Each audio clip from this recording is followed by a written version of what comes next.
the raincoat also that I had was only upper I had, lower I did not have anything. Into temple, the pujari of that temple threw me out of that temple. I feel necessity and interest, these two are the things that can make you do anything. I believe it must be 2 a.m. Rain started like anything. It was like cats and dogs. My t-shirt, my hand are totally wet. I can say my almost all body was wet. My sleeping bags was also wet. Yeah, so someone asked me the worst experience of my journey. So let's start this story because I really love this story and why I will tell you at the end of this story. So I was reaching Konkan, it was nearby my day 40 of the journey, and I just reached. So to reach the Konkan I need to cross one huge mountain. It was totally hilly and round section. But somehow I reached there, and when I reached, police were not giving me entry because obviously due to the COVID period was there. And as they were not giving me the entry, so I just requested them. They started making calls here there because now they cannot even send me back because it's totally night and it's a ghat section and I have a bicycle. How they can send me they can send me back? But after everything settled down and police just told me like as soon as possible you leave our place and go to Goa wherever you want to go. I said it's totally okay. So I entered in that area. I was just traveling.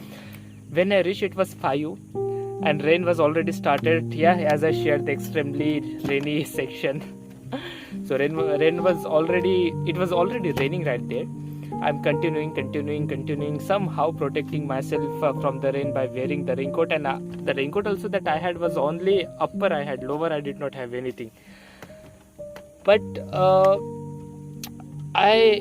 yeah, obviously after reaching there, my first priority to search for the place, and I was searching for a place and I went to one village. I asked them, sir, I have come from here and I need to stay somewhere. Is there any place where I can make stay tonight? So you came from the Nagpur and by bicycle. So no, you cannot stay. Get lost from here. You should not stay here. You should not spend your even a moment right here. So they were so scared. So I just moved from that village. I went to another village. The same thing happened. They also just asked me to leave that place. Then I was continuing and time was passing. It was already dark at that time and it was raining too. So somehow I found some temples, but when I went to temple, the pujari of that temple threw me out of that temple. I found the mosques and churches, whatever I could, including dharamshala and mud, but no one was giving me permission that I can make stay right there in the night. So what to do? I cannot stop anywhere, but now I had only option to keep riding, searching for a place with the best hope. And while continuing the journey, from behind a truck was coming, and obviously a truck has a huge lights. So I saw that light is reflecting something probably 15 meters inside the just beside the highway, 15 meters inside. So I thought, what is that? And at that moment I was totally tired because I did not have anything in my stomach too. So I parked my bicycle and I just went inside and I found, oh my god, it's a graveyard again. So obviously it was second time.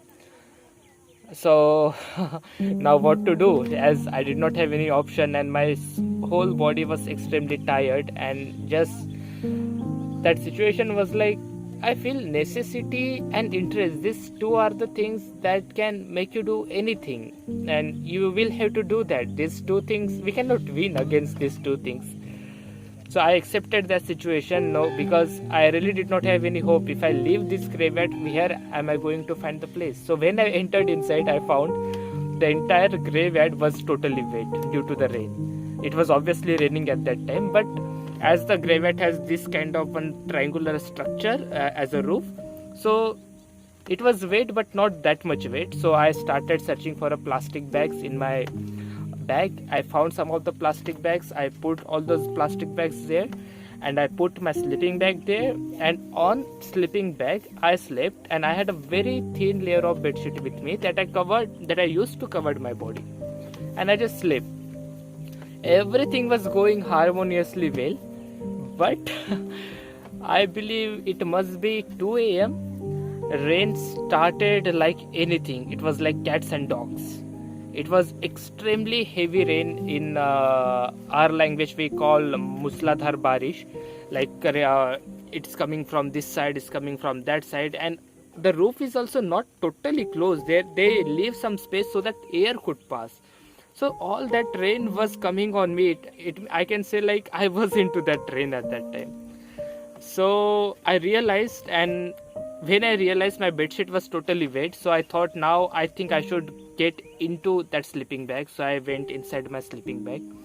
When I went inside my sleeping bag, it was more horrible than it, because I the sleeping bag, I had the last hope, and I went inside.